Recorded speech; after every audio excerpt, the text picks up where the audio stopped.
How's it going, guys? I wanted to tune in and talk about anxiety and my encounter with anxiety today.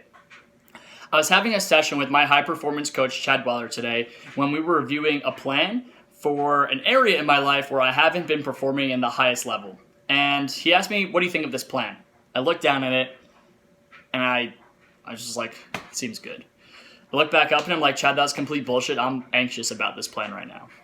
And what I initially said was, "Don't worry, I'm just going to do some deep breathing and we'll move past this."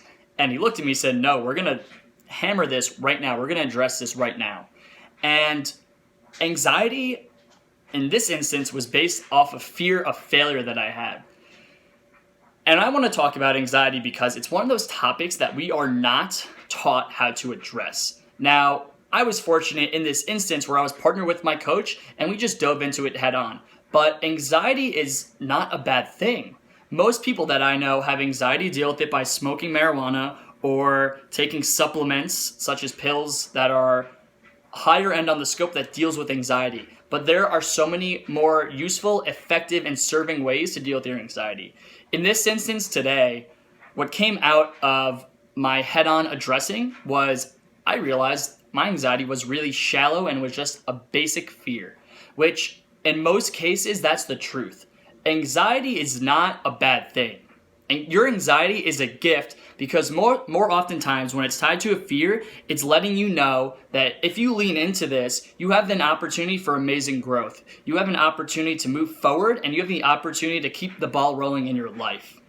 Now, here's a simple tool I wanted to give you guys around anxiety that's based on fear. So if you are anxious and you do some self-discovery and self-reflection and realize it's because you might be afraid of something. In today's example, I was afraid of failure because I naturally am more inclined to do baby steps rather than massive jumps, which was why I was afraid of failure, because it was more of a massive jump for the area I was focused on.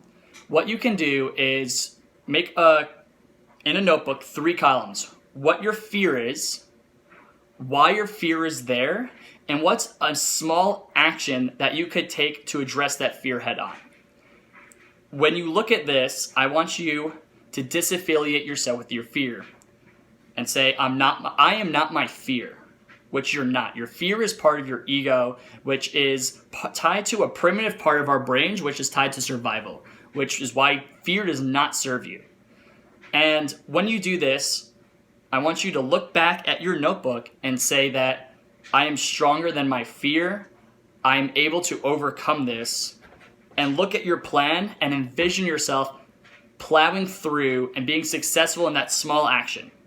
And doing consistently small actions that help you get more exposure to addressing fear over time will allow you to subside yourself from your fears and actually take greater, bigger, more consistent action.